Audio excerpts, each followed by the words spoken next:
Kompetensi dasar yang akan kita pelajari pada kesempatan kali ini yaitu kompetensi pengetahuan 3.7 menerapkan bahasa SQL dasar untuk mengelola tabel dalam basis data. Kompetensi dasar keterampilan 4.7 membuat kode SQL dasar untuk mengelola tabel dalam basis data.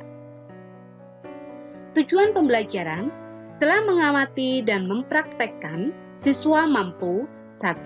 Menjelaskan perintah SQL untuk mengelola tabel dalam basis data dengan tepat. 2. Menganalisa perintah SQL untuk pengelolaan tabel dalam basis data dengan tepat dan teliti. 3. Membuat perintah SQL dasar untuk mengelola tabel dalam basis data melalui aplikasi klien basis data dalam bentuk perintah baris. Materi yang akan kita pelajari yang pertama, pengenalan bahasa SQL. Yang kedua, pembuatan basis data. Yang ketiga, pembuatan tabel. Dan yang keempat adalah pengelolaan tabel. Sebelum kita mempraktikkan pengelolaan tabel, kita akan mengenal bahasa SQL. Apa itu SQL? SQL adalah sebuah bahasa yang digunakan untuk mengakses data dalam software RDBMS. Bahasa ini merupakan bahasa standar yang digunakan dalam manajemen basis data relasional yang memungkinkan kita untuk berkomunikasi dengan basis data, membaca, menulis, dan memperoleh informasi yang berguna dari basis data bahasa SQL.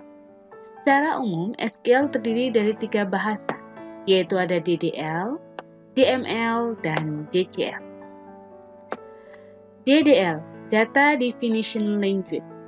DDL adalah sebuah metode query SQL yang berguna untuk mendefinisikan data pada sebuah basis data. Query yang dimiliki DDL ada create, digunakan untuk membuat basis data dan tabel, drop, digunakan untuk menghapus tabel dan basis data, alter, digunakan untuk melakukan perubahan struktur tabel yang telah dibuat, baik menambah field dengan add, menggantikan nama field, sintaksnya change, ataupun menamakannya kembali, yaitu rename, dan menghapus field dengan sintaks drop. Kemudian DML, Data Manipulation Language. DML adalah sebuah metode query yang dapat digunakan apabila DDL telah terjadi. Berarti setelah kita menggunakan sintaks DDL, ya, di sini digunakan untuk membuat database dan tabel, baru kita akan menggunakan sintaks DML. Jadi, sintaks DML ini akan kita gunakan jika kita telah membuat basis data dan tabel. Karena apa? Sintaks DDL ini digunakan untuk memanipulasi data-data dalam tabel. Digunakan untuk mengelola tabel. Query yang dimiliki DML adalah insert, digunakan untuk memasukkan data pada tabel, update digunakan untuk mengubah terhadap data yang ada pada tabel, ada delete digunakan untuk penghapusan data pada tabel, dan ada select yang digunakan untuk menampilkan data dalam tabel.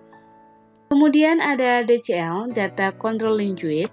Ini adalah sebuah metode query yang digunakan untuk memberikan hak otorisasi mengakses basis data, mengalokasikan space, pendefinisian space, dan pengauditan penggunaan basis data. Query yang dimiliki DCL ada grant untuk mengizinkan user mengakses tabel dalam basis data, revoke untuk membatalkan izin hak akses oleh perintah get, commit menetapkan penyimpanan basis data, dan ada rollback membatalkan penyimpanan basis data. Untuk selanjutnya kita akan mempraktekkan bagaimana cara membuat basis data dan tabel dengan menggunakan perintah DDL dan mengelola tabel dengan perintah DML. Halo semuanya, jumpa lagi dengan saya Bu Yani. Pada kali ini adalah dengan mapel basis data. Ya, pada kali ini kita akan mempelajari cara membuat tabel dan membuat database dengan menggunakan sintaks DDL. Ya, sintaks DDL. Kita aktifkan dulu server MySQL-nya. Kita ketikkan sum. Ya, sudah muncul. Kita aktifkan Ini tampilannya seperti ini ya. Sebelumnya kita aktifkan servernya, kemudian kita aktifkan MySQL-nya. Nah, ini sudah tampil, ini menunjukkan bahwa server dan MySQL-nya siap untuk digunakan. Kemudian untuk masuk ke dalam server MySQL, kita gunakan command prompt. Ya, ini adalah tampilannya. Sekarang kita akan mengkoneksikan MySQL dengan program yang akan kita buat. Caranya adalah ketikkan cd. Ini digunakan untuk keluar dari folder Windows dan folder user. Ya, sekarang kita masuk ke cd sum/mysql/bin. Ya, seperti ini. Sekarang kita akan mengkoneksikan MySQL-nya. Kita ketikkan MySQL user root dan p. Ya, seperti ini. Ada password, nggak usah diisi, kita enter aja. Sekarang kita masuk ke database.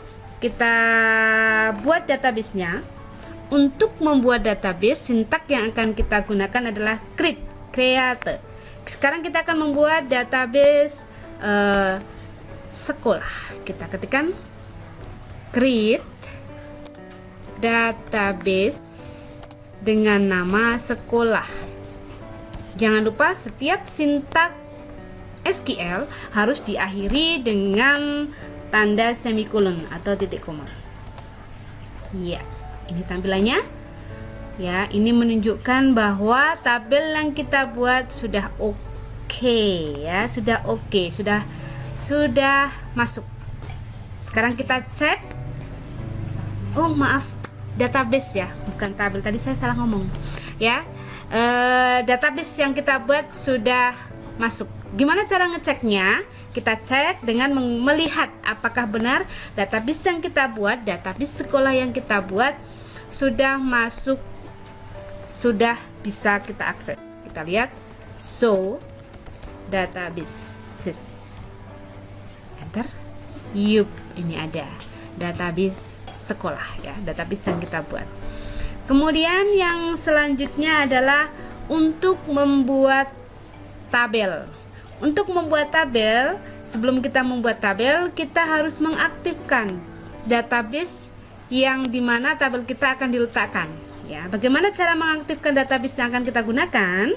Kita ketikkan use. Ini sintaknya ya, use nama database-nya. Database-nya adalah sekolah. Use sekolah. Database change, berarti database sudah terpilih. Sekarang kita bisa lihat MariaDB sekolah. Ini menunjukkan bahwa kita berada pada database sekolah. Sekarang kita akan membuat tabel, maaf. Sekarang kita akan membuat tabel. Sintaknya adalah tetap menggunakan sintak create table. Nama tabelnya kita sekarang akan membuat tabel siswa. Ya. Create table siswa, nama tabelnya ya, kemudian tanda kurung, kita enter, kita tuliskan fit-nya di sini. Fit yang pertama yang kita akan buat adalah fitness dengan tipe data varchar 5 ini adalah jumlah karakternya. Maaf, ini salah ya, varchar, koma, kita enter. Nama, tipe datanya varchar, kita kasih dia 50. Terus tempat lahir varchar, untuk tipe datanya kita kasih 100. Kemudian tanggal lahir, tipe datanya adalah date. Jenis kelamin kita singkat dengan JK, dengan tipe data enum L untuk laki-laki dan P untuk perempuan. Ya. Sekarang primary key-nya. Primary key harus kita tentukan.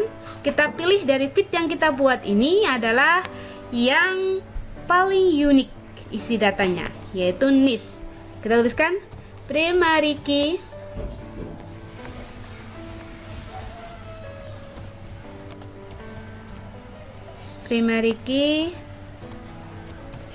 NIS.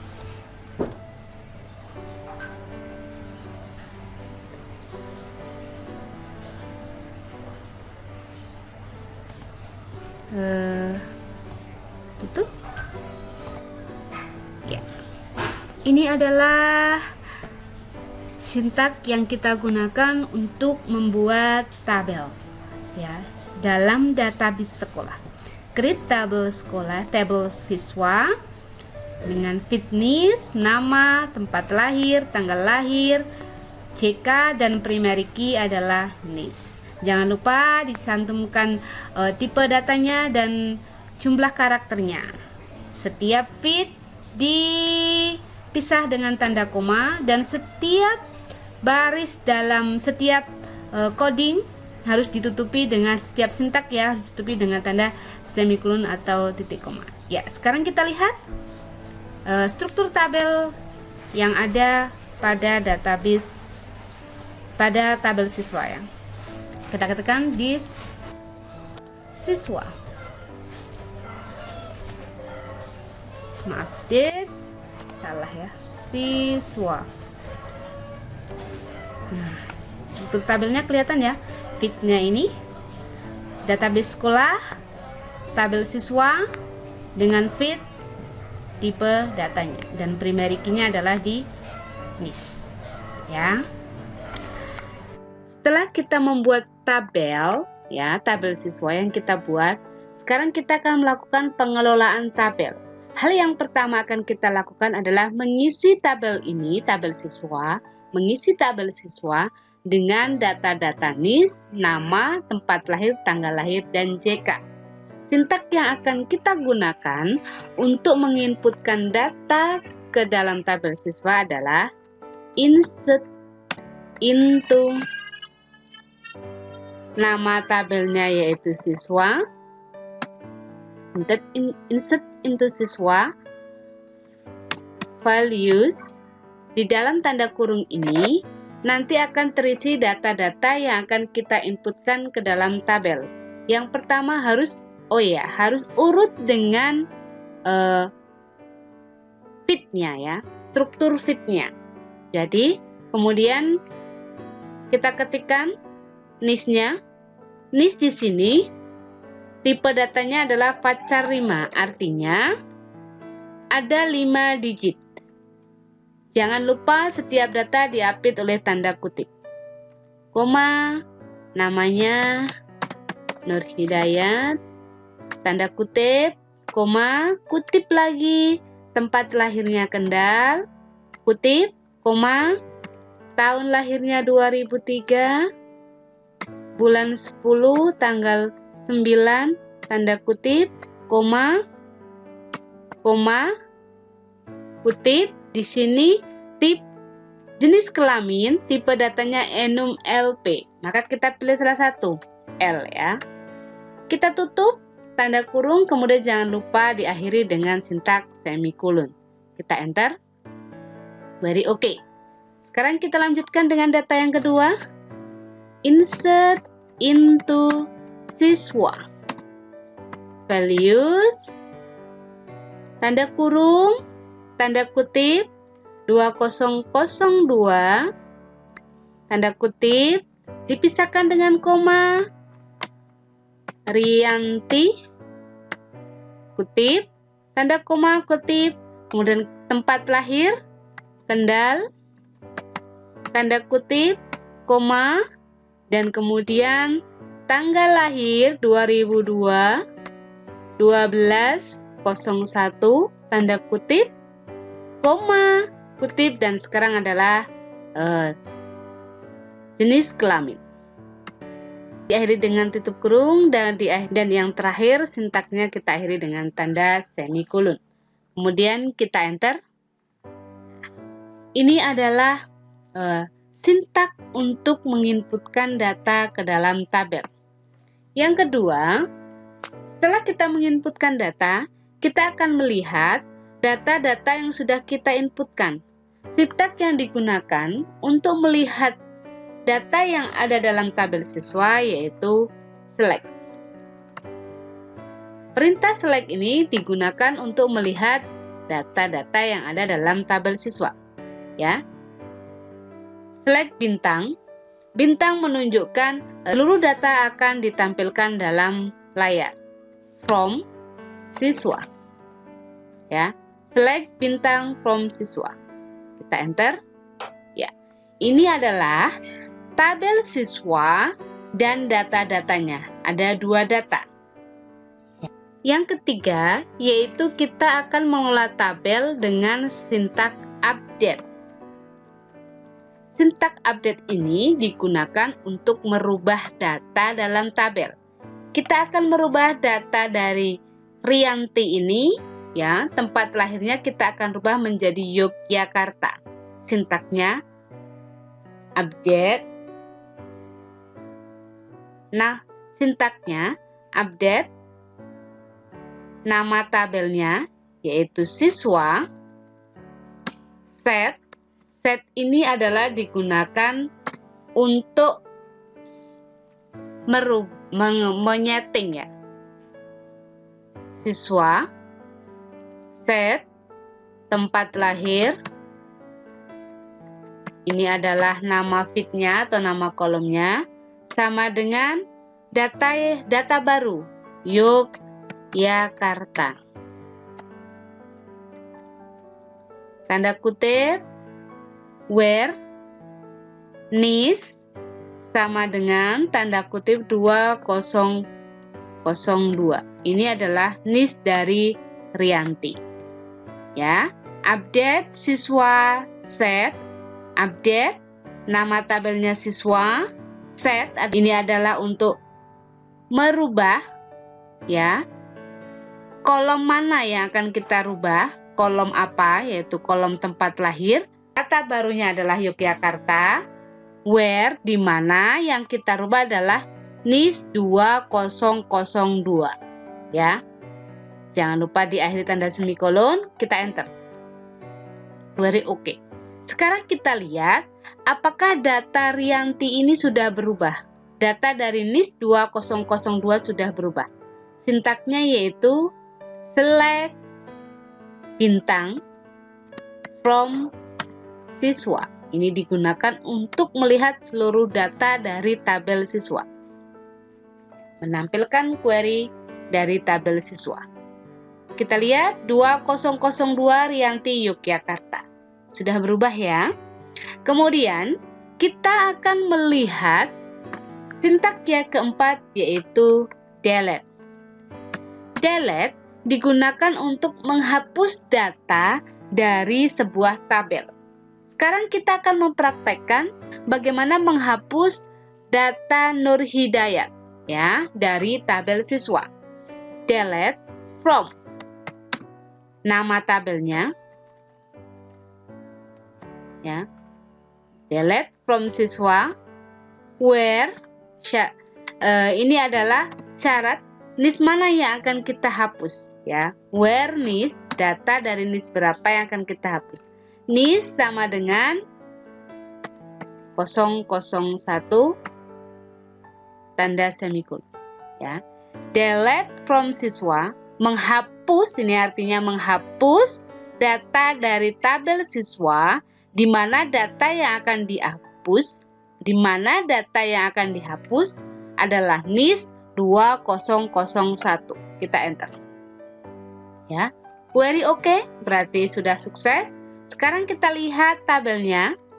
Isi tabelnya, select bintang from siswa. Kita enter. Ya. Ini adalah data dari tabel siswa, ya. Tinggal satu data, yaitu data dari Yanti dengan NIS 2002, ya. Hanya ada tinggal satu record data, ya. Sekian dari saya untuk materi pada video pembelajaran kali ini. Kita sambung untuk selanjutnya. Terima kasih. Setelah kita mempelajari media pembelajaran tadi tentang pengelolaan tabel, maka sekarang tugas kalian adalah: pertama, membuat database dengan nama sekolah. Kedua, buatlah tabel siswa dengan feed-feed seperti pada tabel berikut. Ada fitness, nama, alamat, tempat lahir, tanggal lahir, dan jenis kelamin. Kemudian, isikan tabel siswa tersebut dengan data-data seperti pada tabel ini. Selanjutnya, rubahlah nama siswa Fani ini menjadi Yani.